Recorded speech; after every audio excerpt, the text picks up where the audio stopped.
la revolución contra la regulación. Sí.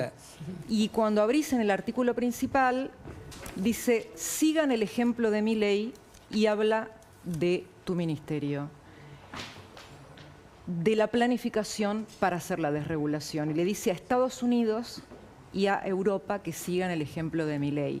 Seguramente pasar a tu métier, concretamente no quiero perderme. Puede ser como un déjà vu, porque estando en el gobierno de Mauricio Macri te tocó el cambio de viento mundial con la asunción de Trump y ahora pasa de nuevo, pero quizás la Argentina no está en las mismas condiciones. ¿Qué nos podés decir del efecto de la economía de Trump en Argentina? No, me parece, lo dijo hoy el ministro Caputo de una manera muy clara.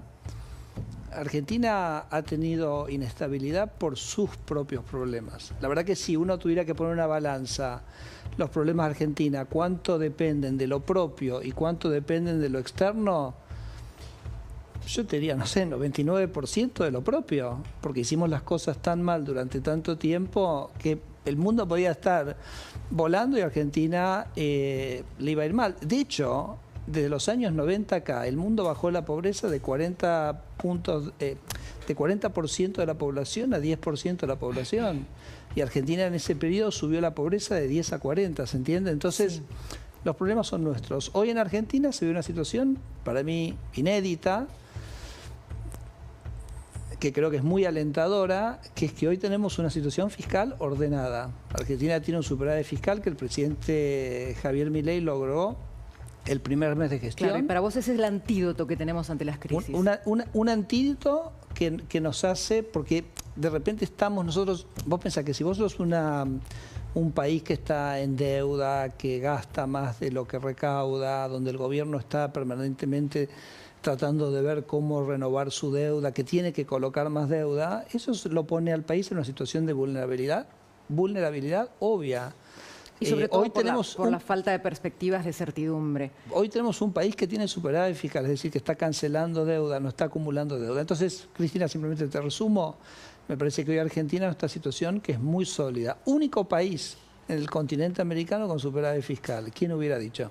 Federico, te llevo a tu área. Sí. ¿Qué es la motosierra 2.0? Y el otro día veía en un intercambio que tuviste con Elon Musk, ¿no? Tu contraparte en el gobierno de Estados Unidos, donde te habían preguntado cuál era la clave de tu plan y vos dijiste, la clave es borrar, borrar, borrar. Nosotros preparamos la tecla borrar, chicos. ¿Tenemos la tecla borrar? Ahí está. Bueno, ¿qué se borra este año? ¿Cómo es la motosierra? Sí, ese diálogo no era con Elon, era con un profesor de Princeton. Estábamos contando un poquito yo contaba una frase muy famosa de Elon Musk que dice la mejor pieza es que no haya ninguna pieza, ¿no? Entonces, me parece que uno a veces cuando mira al Estado, por ahí tiene una tentación de decir, bueno, ¿cómo simplifico, cómo mejoro lo que está? Y yo creo que el gobierno de Javier Milei se hace una pregunta un poquito más profunda, que es, ante cada cosa que hace el Estado, nos preguntamos, ¿debiera hacerlo el Estado? ¿Es una competencia del Estado nacional? ¿Es una competencia del Estado provincial, municipal? ¿Es una cosa que lo haría mejor el sector privado? Ahora te pongo la pregunta sí. Así entonces, a la gente que nos está viendo en su casa, la desregulación que vos estás llevando a cabo en este mandato del presidente Milei, ¿en qué cosas les va a cambiar la vida este año? Mira, vos tenés dos grandes líneas que tienen un efecto directo en la gente. El primero es lo que nosotros llamamos la motosierra 2.0 o la motosierra. Nosotros simplemente la 2.0 es cómo nosotros vamos ajustando esa estrategia. Esa estrategia quiere decir, vamos a bajar el tamaño del Estado. Y vos me decís, ¿y eso por qué a la gente es importante?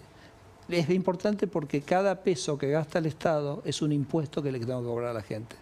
Entonces, si yo logro bajar el peso del Estado, quiere decir que le voy a cobrar menos impuestos a la gente. Quiere decir que antes la gente de su ingreso, del dinero que ganaba con su trabajo, le tenía que dar una parte al gobierno y el gobierno la gastaba por él o por ella. Y ahora decimos, no queremos que el gobierno la gaste por él o ella, le vamos a devolver ese dinero al individuo. Entonces, bajar el gasto es bajar los impuestos. ¿Qué impuestos se bajaron ya en el año 2024? Bueno, ¿cuál fue el más importante que se bajó? Que se bajó bestialmente, el impuesto inflacionario, que a su vez es un impuesto que pagan primordialmente los que menos tienen, y por eso se explica la caída dramática de las tasas de pobreza en Argentina. bajamos el impuesto país, el impuesto a las ganancias terminó en niveles muy inferiores a los que había en 2022, bajamos aranceles, bajamos muchísimos impuestos, bienes personales, que es importante para que los capitales vuelvan a Argentina y que se empiece a crear trabajo. Y ese trabajo de la motosierra que continúa es la que permite que se sigan bajando impuestos. La semana pasada el ministro Caputo anunció 2 bajas adicionales de impuestos. Sí, seguramente las estuvieron discutiendo. Las retenciones, productos regionales, desaparecieron las retenciones de los productos regionales, se bajaron las retenciones a productos de la pampa húmeda hasta mediados de año, y se bajaron los impuestos muy grandes que teníamos, los impuestos a los automóviles. Entonces, digo, ese es un proceso que va a continuar. ¿Cuál es el proceso?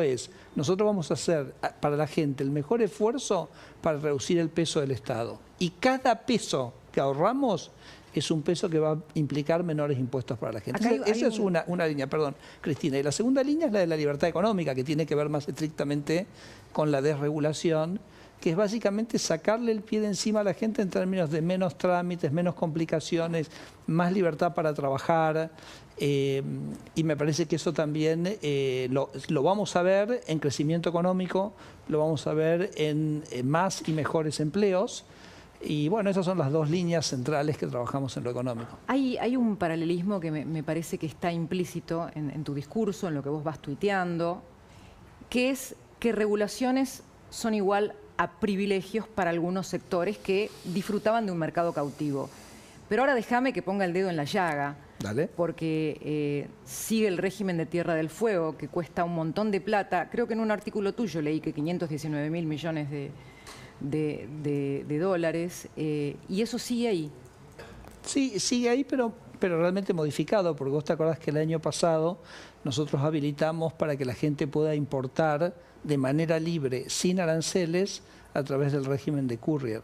Entonces, si vos querés comprar un celular, que es, digamos, quizás el producto emblemático de la protección de Tierra del Fuego, hoy ya el argentino, que quizás el que viajaba al exterior, ¿no? Había gente que viajaba al exterior, a Miami, a Europa, se compraba sus celulares y lo traía como equipaje y no pagaba aranceles por ello y tenía la posibilidad de acceder a ese celular.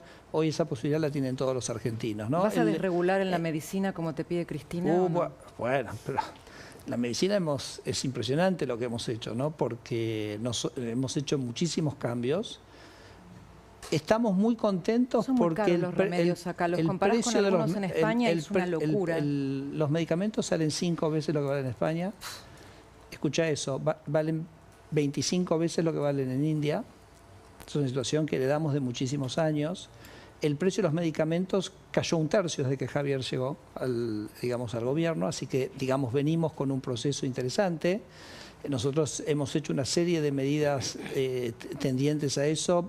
En particular, que hay que recetar el valor genérico del medicamento y no la marca. Hemos cambiado la receta electrónica, que es la que básicamente nos permite verificar que efectivamente eso ocurra.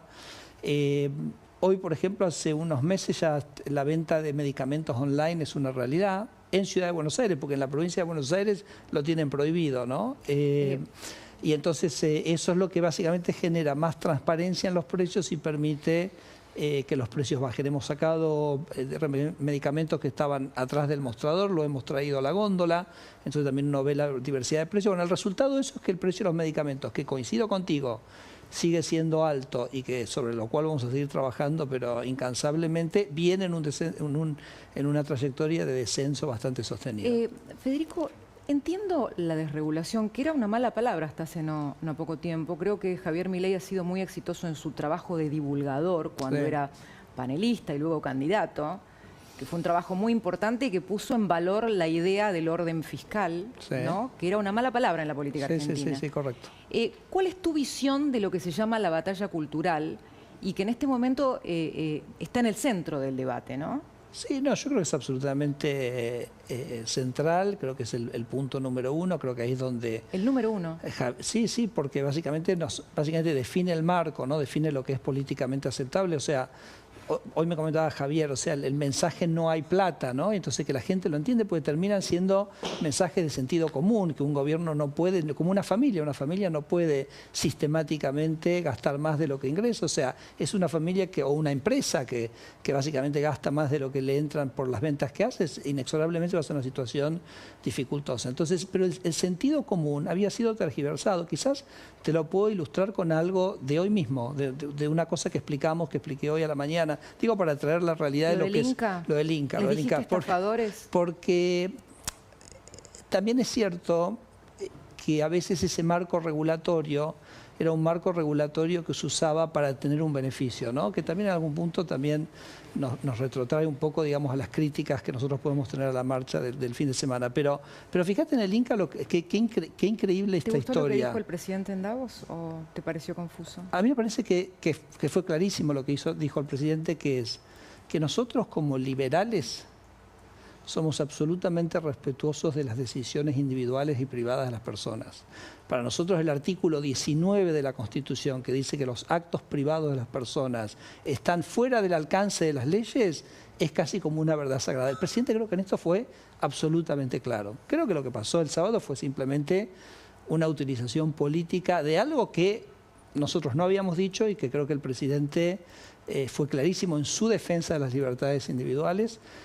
¿Te acordás cuando fue la marcha de las universidades? Sí. Ahí también una marcha de las universidades. ¿Y por qué se marchaba? No se marchaba por la universidad no arancelada, porque el presidente había sido contundente que no iban a arancelar la universidad, como ha sido contundente acá, que él es un defensor de la libertad individual. Yo dije en aquel momento, ¿por qué se marcha? No, es la marcha por los contratos de la universidad pública, no es por la universidad pública, es por los contratos de la universidad pública. Entonces lo que nosotros pensamos es que muchas veces vos construís un relato, construís una historia, pero que en realidad eso es de alguna manera una justificación para crear Estado, crear privilegios, etc. Por eso yo tuiteé el sábado, dije, para cada caja un derecho. Creo que hay las dos cosas, Federico, que por un lado hay quienes hacen utilización política, pero por otro hay gente que genuinamente se sintió ofendida, porque el párrafo, al incluir entre uno de sus términos lingüísticamente analizado, un ejemplo con homosexuales y luego pedofilia, conectaba el párrafo las dos cosas. Claro, pero por eso me parece Entonces, que... por ahí hay gente que genuinamente se sintió, digamos, dolida u hostigada. Puede ser, pero lo que sí quiero decir es que el presidente fue contundente, porque cuando se generaron dudas respecto de lo que el presidente había dicho, el presidente saca un tuit donde clarifica con contundencia absoluta, así como clarificó en su momento. Yo no estoy discutiendo el no arancelamiento de las universidades. Dijo acá, yo no estoy discutiendo la libertad individual en la que creo y creemos todos nosotros profundamente. Lo dijo clarísimo. Entonces, el que no quiso escuchar la aclaración del presidente, el que no quiso escuchar que el no arancelamiento de las universidades no estaba en cuestión, el que no quiere escuchar que la libertad individual no está cuestionada por nosotros, todo lo contrario, es más, nos gusta la diversidad, nos gusta que la gente elija libremente como quiere elegir. Bueno, digo, por eso me parece que en algún sentido, se manifestaron políticamente, porque no estaba en cuestionamiento lo que supuestamente estaba en cuestionamiento. Y fíjate, si me permitís contarte lo del Inca, porque es una historia increíble que dimos a conocer hoy. El Inca, claro, durante el kirchnerismo empezó a crecer en militantes, ¿no? Más militantes, más militantes, más militantes. Bueno, hay que bancar todos estos militantes. ¿Dónde sale la plata? Entonces el Inca dice, bueno, donde más fácil puedo sacar la plata es de las salas cinematográficas, porque yo tengo potestad de cobrarle un impuesto a las salas cinematográficas, ¿ok? Entonces le puso un impuesto a las salas cinematográficas y le puso un impuesto que las películas que se representaban en muchos cines, que eran en general las películas más exitosas, le ponía un impuesto prácticamente, yo te diría, prohibitivo. Está explicado, hoy lo explicamos a la mañana. ¿Cuál fue el resultado de eso?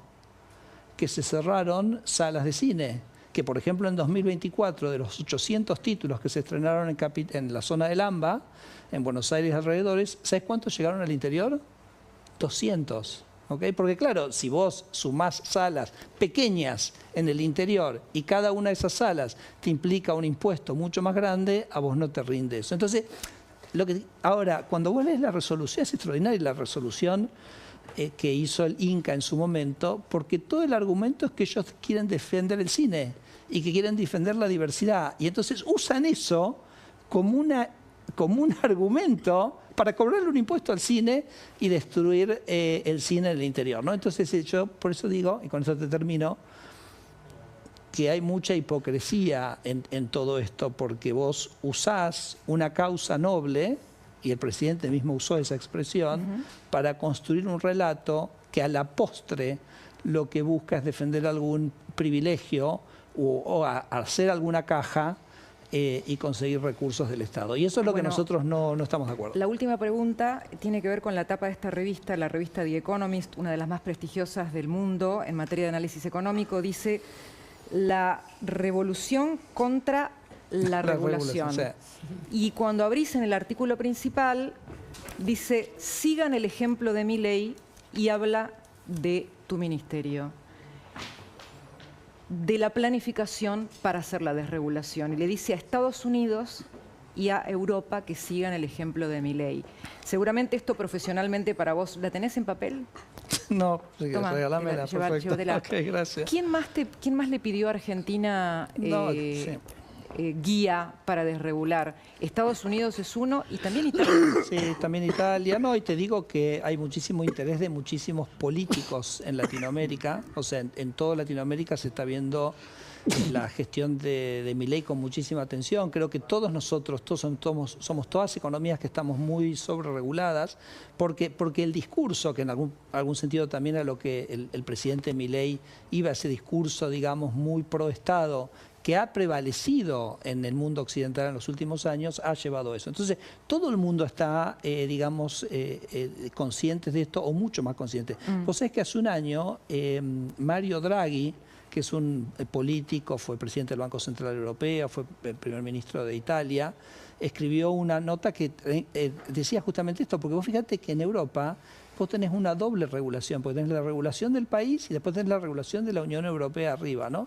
Estados Unidos, yo creo que Elon Musk era una persona que había sufrido mucho la sobreregulación en su actividad espacial, porque una actividad sumamente regulada, pero si vos vas a toda Latinoamérica es muy, por todos lados hay. Entonces hay muchos candidatos presidenciales en Latinoamérica que se están conectando para decir cómo se hizo, pero no solo la desregulación, porque esto es un tema interesante, no solo la desregulación. Cobren la consultoría, cobrenla en dólares. Sino el equilibrio fiscal. Y que entren al Banco Central. Cristina, el otro día me decía un posible candidato en Colombia, me decía, yo quiero ajustar, bueno, yo creo que puedo ajustar un punto del PBI el déficit fiscal. Tenés laburo después. Entonces, y yo le decía, pero ¿y por qué un punto? Si Javier Milei hizo 5 puntos en un año. Y entonces me dice, ¿cómo 5 puntos del año? No puede ser eso. Digo, sí, hizo 5 puntos. O sea, es un hecho que hizo 5 puntos. Entonces, creo que Javier está cambiando también el paradigma de lo que se considera posible y de lo que se considera no posible. Y muchas cosas que se pensaban que eran imposibles, ahora gracias a la gestión de Milei se consideran posibles. Y eso creo que ha llamado mucho la atención. Así que no, hay mucho interés de Europa, de Japón, de países latinoamericanos, sí. Pero bueno, nosotros lo que tenemos que hacer es demostrar que esto funciona en Argentina, no en el resto de los países. Te iba a decir nuestro foco está acá. La vara está en el resultado. Sí, olvídate, gracias, Federico Sturzenegger, por estar en este primer programa. A tu primer programa. Un placer. Buena gente, gracias por ver el video hasta acá. Espero que les haya gustado. Antes que nada, no se olviden de suscribirse y darle al like, así el algoritmo nos difunde cada vez un poco más. Dicho esto, bueno, muy buena entrevista a Sturzenegger. Es para mí, en lo personal, el mejor ministro que tiene el gobierno, y creo que es el ministro en el área clave del gobierno. Obviamente hay otras, pero me parece que esta es como la más importante. Y realmente todo lo que se hizo en el 2024 en materia de desregulación fue impresionante, y lo que se va a venir este año también va a ser bastante impresionante. Y bueno, creo que vamos a empezar a ver todas las, digamos, en parte los beneficios de todas estas desregulaciones que en principio están más apuntados a todo lo que es digamos, el ámbito de las pymes, las empresas, ¿no? Porque hay muchos trámites y cosas burocráticas que hacen costosas las cuestiones, porque implica poner una persona para que vaya a hacer el trámite, que el cadete y de vuelta, presentar papel en un lado, presentar papel en el otro, cuando todas esas cosas ya no deberían de existir. Así que realmente me pareció todo impecable.